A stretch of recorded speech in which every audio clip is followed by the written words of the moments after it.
pada saat peperangan Khandaq, peperangan Paret, yang dikenal juga namanya Perang Ahzab,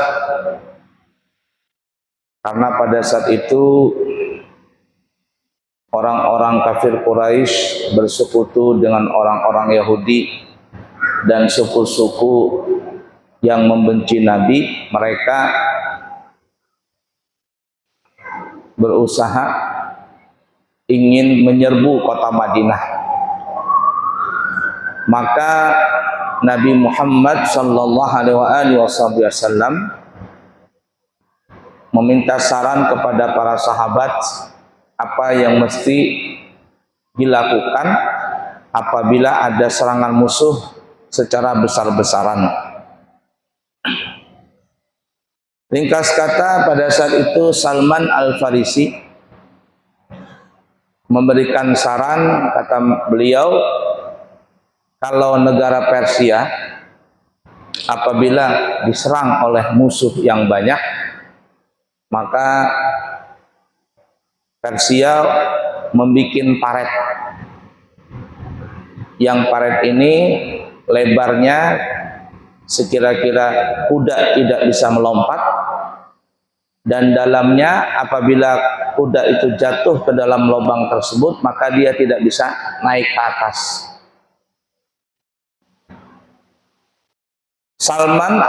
Pendapat Salman Al-Farisi ini pun akhirnya diterima oleh Nabi dan para sahabat. Maka pada saat itu para sahabat pun membuat paret panjang, lebar, dalam untuk mengelilingi kota Madinah dari serbuan musuh.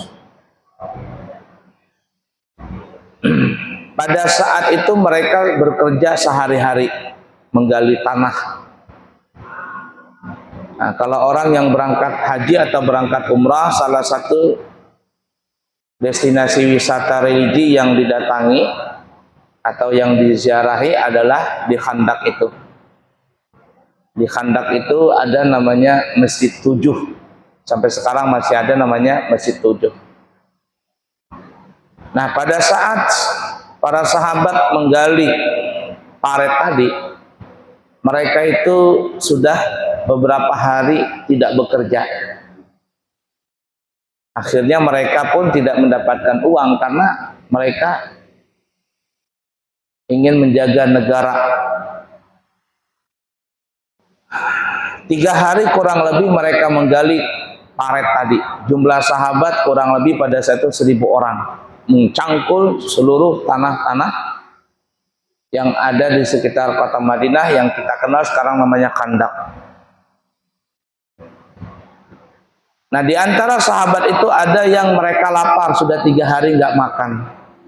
Ya, makannya cuman kurma, air putih, gandum, dada, nasi, apalagi nggak ada.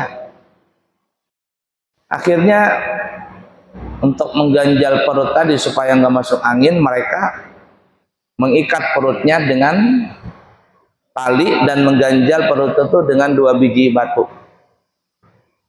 Saking laparnya mereka akhirnya datang kepada Nabi, ya Rasulullah, kami sudah 3 hari nggak makan. Gara-gara kerja ini 3 hari nggak makan, ya cuman air putih, kurma, sebagainya gitu aja. Sambil mereka menunjukkan perut mereka yang terikat dengan tali dan ada 2 batu ganjalan untuk menahan lapar mereka. Nabi pun tidak banyak bicara. Nabi pun akhirnya membuka baju beliau dan melihatkan perut beliau. Ternyata di perut beliau itu ada 3 biji batu yang terganjal. Artinya di sini Nabi lebih lapar daripada sahabat ini. Kalau mereka cuma 2 biji batu, Nabi berapa? Ada 3 biji batu. Nah, Sayyidina Jabir bin Abdullah ngelihat waktu itu Nabi lapar, sahabat juga lapar, maka beliau akhirnya berinisiatif untuk pulang sebentar ke rumah. Beliau minta izin sama Nabi mau pulang sebentar. Jadi jalan begitu Kalau sekarang pakai mobil ya, dari Madinah menuju ke Khandak dia kurang anggap lebih 10 atau 15 menit lah perjalanan. Pakai mobil, kalau jalan kaki kira-kira berapa itu ya? Ringkas kata sampai ke rumah, Sayyidina Jabir bilang kepada istrinya, wahai istriku, aku tadi melihat Nabi kelaparan.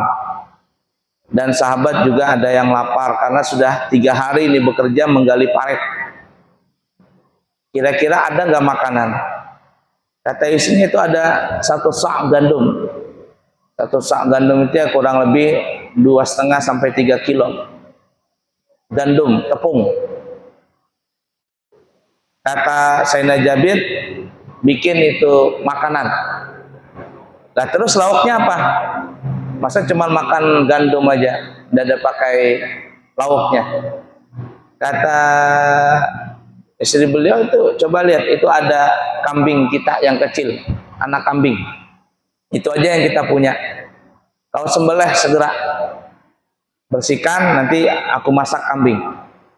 Nah, selagi aku masak, nanti engkau berangkat ke Khandak dan engkau sampaikan kepada Nabi bahwa kita mengundang beliau makan di rumah, dan ajaklah mungkin 3 atau 4 orang sahabat untuk makan di rumah kita.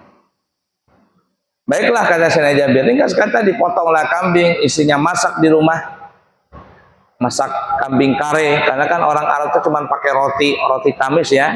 Kita di Mekah tuh roti tamis sama makan cacapan, sudah kuah kambing selesai sudah. Jadi Sayyidina Jabir kembali ke Khandak memberitahukan kepada Nabi, ya Rasul, istri saya di rumah lagi masak sedikit makanan. Kalau engkau sudi, marilah engkau ke rumahku dan mungkin ada 3 atau 4 orang sahabat ikut bersama kita makan di rumah. Kata Nabi, apa yang kau masak wahai Sayyidina Jabir? Istrimu masak apa? Katanya ada 1 sak kurang lebih 3 kilo gandum, kita mau bikin roti. Terus ada 1 ekor kambing kecil banget. Kata Nabi, oh itu banyak itu bukan sedikit tapi banyak.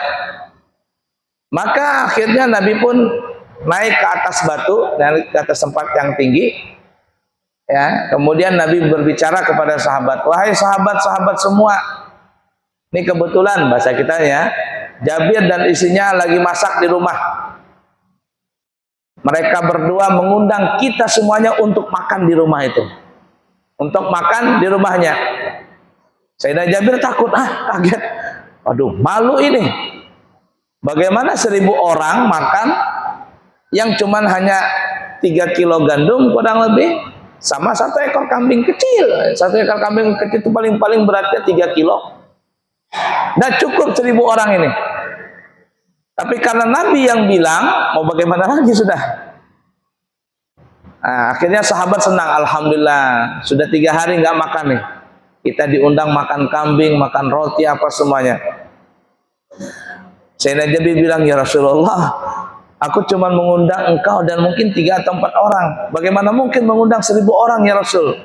Kata Rasul begini saja, kau pulang kepada istrimu, bilang kepada istrimu, siapkan tempat di rumahmu dan jangan dibuka makanan itu kecuali aku sampai datang ke sana.